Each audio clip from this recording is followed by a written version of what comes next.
Hei kjære alle sammen, hjertelig velkommen til Jannicke Web-TV.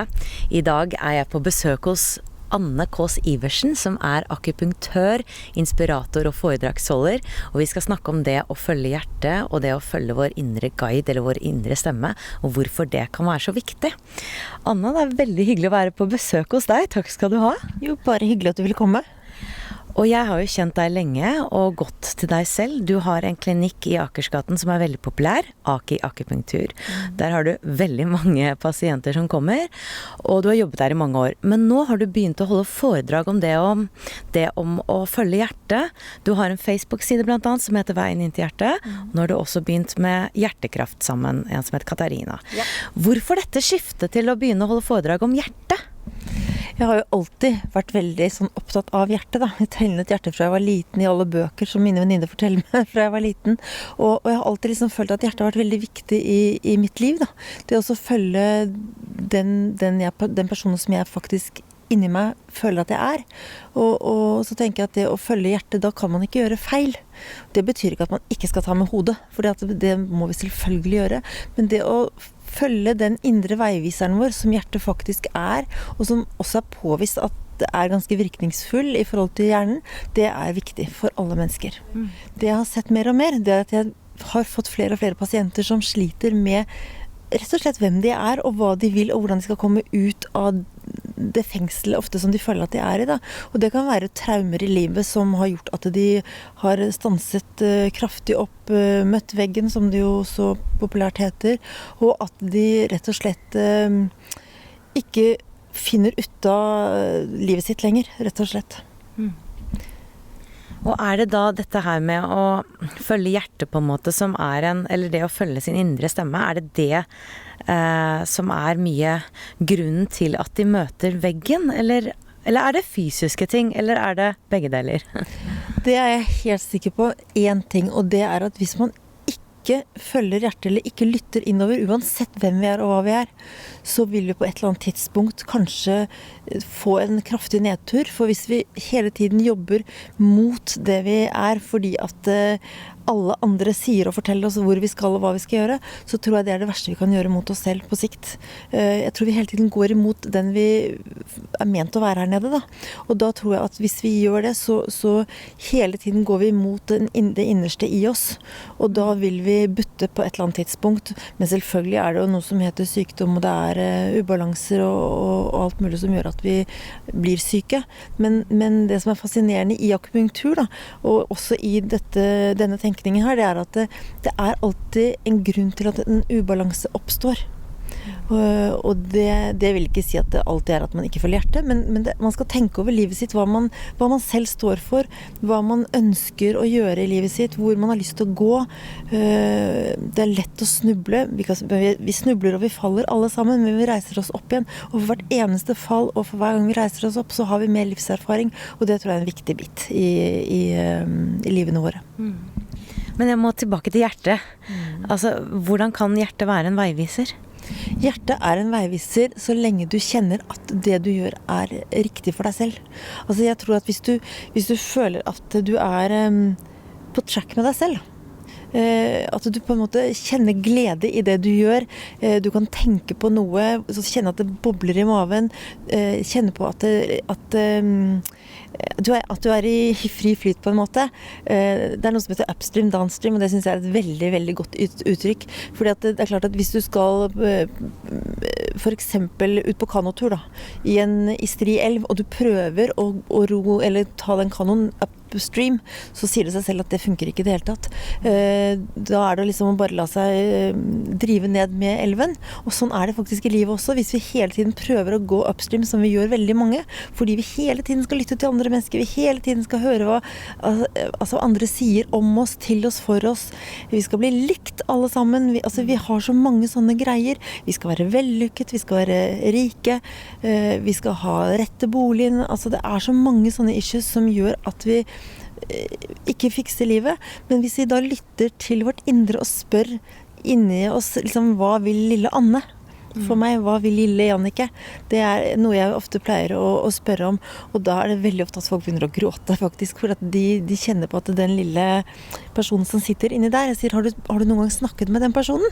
Så sier de bare, nei, det har jeg aldri gjort. Går det an? Så sier jeg, ja, det går an. Du kan skrive et brev til den personen, du kan sette den personen som du har lyst til å snakke med, eller som du har lyst til også å si noe til som ikke har gjort deg bra, på en scene. Si det du mener, har lyst til å si, og så får du det lettere. Sette en annen person, eller deg selv? Du kan sette deg selv også. Det har jeg faktisk opplevd også at jeg har bedt en pasient sette, for eksempel om du kommer til meg, så sier jeg, nå kan du sette Lille Jannicke på en stol på scenen, og så setter du det på første rad, og så forteller du Lille Jannicke hva du egentlig har lyst til. Og så kan kanskje Lille Jannicke fortelle deg hva hun har lyst til. Snakker du da om det indre barnet? Altså? Indre barnet i det, ja. Det indre barnet. Rett og slett det indre barnet. Å nære det indre barnet i oss selv kjempeviktig for å ha et godt liv.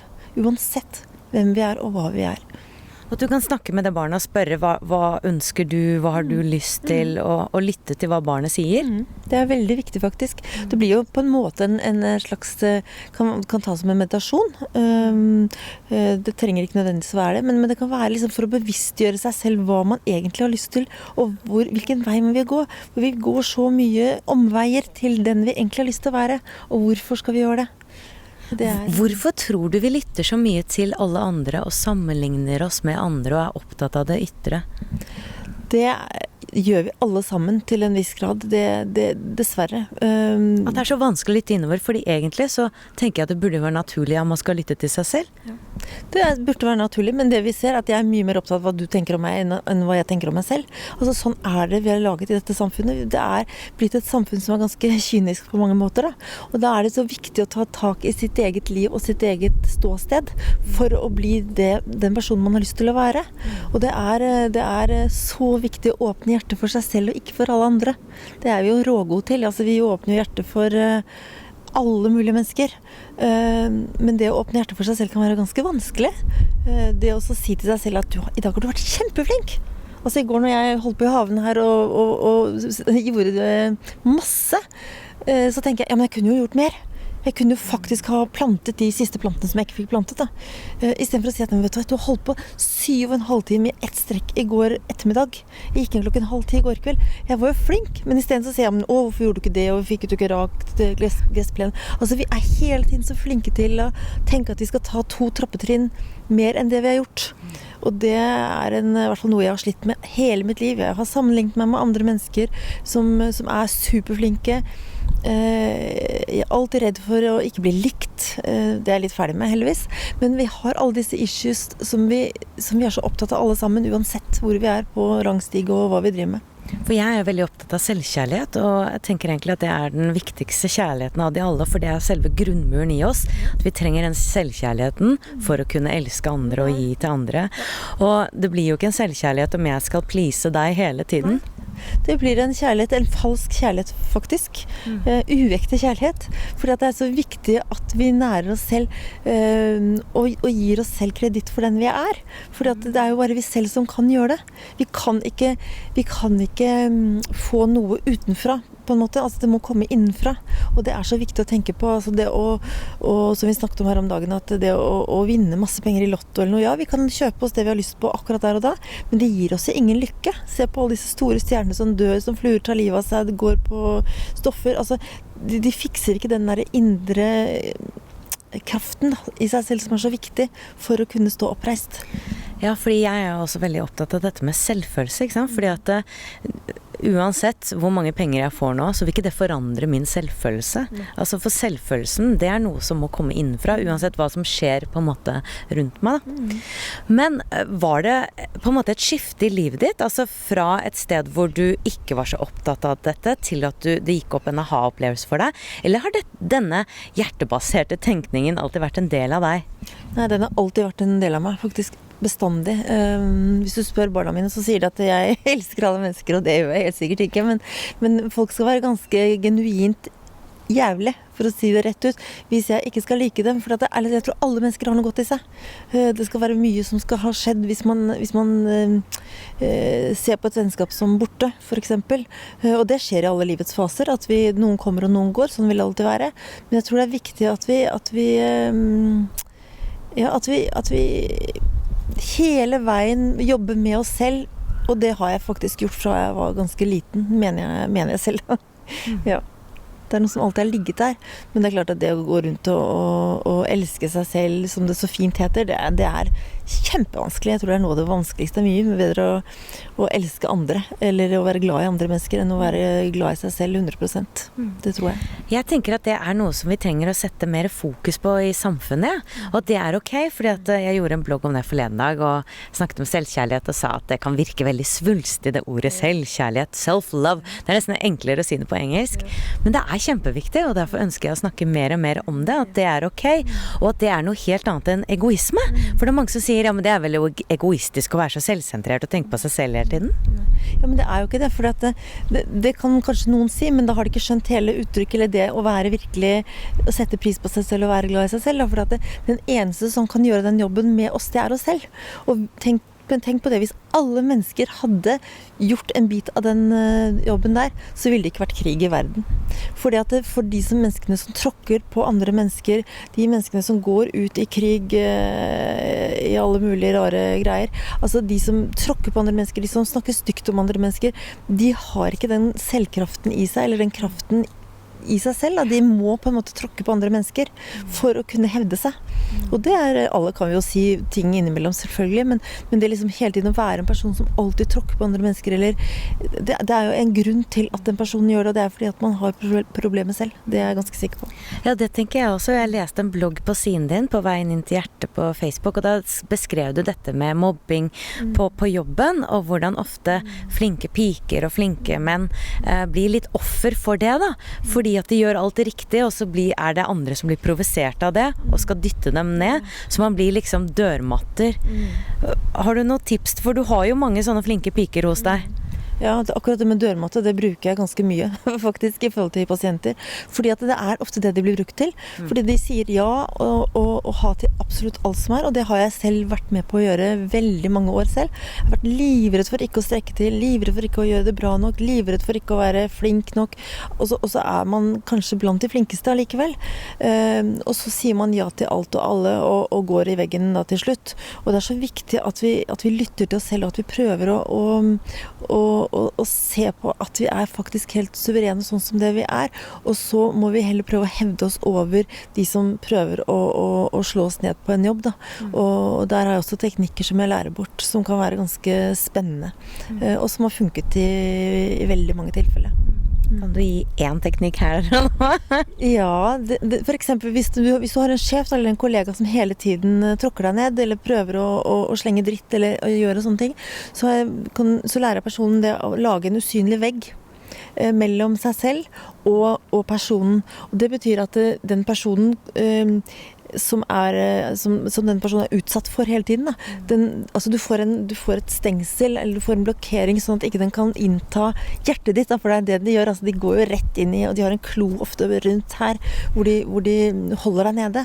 Men hvis du klarer å lage den usynlige veggen, og det som jeg sier, det kan være en halvmeter unna, det kan være en meter, og det kan være 2, så vil den personen automatisk merke at det skjer noe med altså min pasient, fordi at uten å si et eneste ord, så vil den personen merke at det er noe som har skjedd. Og det gjør at den personen som er hos meg, vil klare å takle den på en helt annen måte, og det er helt utrolig. Det er nesten magisk hvordan det fungerer, hvis man klarer det. Og det klarer man. Det er spennende, og den kan man bruke andre steder også. Man kan bruke alle settinger, og det er en genuin, altså. Helt fantastisk. Men du er jo rå på dette her med frekvenser. Kan du fortelle litt om hva det der er for noe? Ja, det er 2 typer frekvenser. For det første så jobber jeg veldig mye med frekvenser og lys i min klinikk. Jeg jobber mye med nåler, selvfølgelig. Men jeg er også utdannet aurikulomedisiner og astrolog, og det betyr at jeg jobber veldig mye med farger og frekvenser som gjør en stor forskjell på mine pasienter. Den andre type frekvens, det er jo det at jeg er veldig opptatt hvor vi er i livene våre i frekvens. dersom det en person som kommer til meg, som kommer ofte litt lutrygget, hodet ned, altså veldig sånn, unnskyld at jeg til type, så det ofte folk som har tråkket på over lang tid. Og det kan være traumer fra de små, det kan være fra de voksne. Og det som fascinerende, da, eller interessant, som jeg har en venninne som sier, kanskje mer riktig uttrykk, det som er viktig at den personen som kommer til meg blir løftet i frekvenser. Altså, for det så viktig å hele tiden prøve å reise seg ut fra, altså ikke løpe som et hamsterhjul, men kunne reise seg opp og være den man Mener du følelsesmessig da? Følelsesmessig. Ja. Fordi at hvis vi lar folk tråkke på oss, så kommer vi aldri opp i frekvenser. Og det kan også være at en som har kommet til meg, som har hatt en pappa som psykopat, for eksempel, så gifter hun seg, og så viser det seg at mannen psykopat. Og så kan det gå igjen faktisk i både 2 og 3 ganger i hennes liv. Og hun forstår ikke hvorfor dette skjer. Men det ofte at man tiltrekker seg like frekvenser, altså folk på samme frekvens. Og derfor det så viktig at vi blir løftet, og at vi blir observante på at det faktisk vi selv som har et trekkplaster på spesifikke type mennesker da, i forhold til hvilke frekvenser vi i. Og jeg har sett så mange ganger mennesker som har vært hos meg, og som vi har liksom klart å få opp i frekvens, som har begynt å se på seg selv og livet sitt helt annerledes, med helt andre øyne. Og når de gjør det, så kommer de jo automatisk opp på en annen frekvens, og så kommer de neste gang og sier, vet du hva som skjedde? Jeg fikk den jobben sånn! Så sier jeg, selvfølgelig gjorde det. Fordi at du kommer jo sånn. Og det så gøy å se hvordan vi kan gjøre det selv, da. Og det det ingen andre som kan gjøre det. Altså, det kun vi selv som kan gjøre den jobben. De kan få verktøy, vi kan snakke om det. Men som jeg sier, du kan gå til meg 100 ganger, men hvis du ikke villig til å endre på de små tingene i livet ditt som faktisk kan gjøre store utslag, så kommer vi ikke lenger uansett. Og dette skal du og Katarina, en pasient du hadde, snakke om nå 16. juni på klinikken. Da skal dere holde foredrag om hjertekraft. Kan du fortelle litt om det? Ja, jeg fikk en pike inn på klinikken med en nydelig jente, Katarina Wahl, som det eneste hun ville var rett og slett å ikke leve mer. Hun var helt ferdig, hun orket ikke noe lenger, hun hadde gått i veggen så det smalt, og hun ønsket rett og slett å bare takke for seg. Etter første møte som var helt magisk mellom oss faktisk, sånn kjærlighet ved første blikk, eller samme frekvens, eller hva man skal kalle det, selv om hun var langt nede akkurat da. Det ble veldig spesielt. Og det endte opp med var at vi skal nå holde foredrag sammen, og vi laget da det siden vår hjertekraft, hvor vi satt på kjøkkenet her hjemme og laget den i mars, tror jeg det var, og nå skal vi begynne å holde foredrag, og første foredraget vårt 16. juni.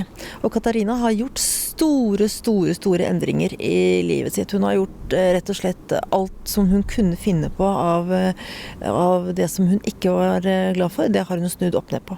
Så nå har hun startet på ny frisk, og akkurat nå hun på ferie, men kommer hjem, og da skal vi til Dyst 16. juni på min klinikk klokken 6:30. Så alle velkommen da til Hjertekraft sitt foredrag. Så spennende. Får man noen verktøy da, hvordan man kan snu dette hvis man tør og våger å gå inn i seg selv og gjøre et skifte? Det gjør vi. Katarina kommer til å fortelle hvordan hun hadde det, og hva hun kjente på, og hvordan hun hadde det følelsesmessig, og hvordan hun klarte å komme ut av det, for det tror jeg veldig viktig for unge jenter, og det det som så spennende med at vi to skal jobbe sammen, da, for at hun ung og treffer det unge publikum, mens jeg må jeg vel egentlig si godt voksen, men har også en livserfaring og har den altså forhold til pasienter som det jeg har.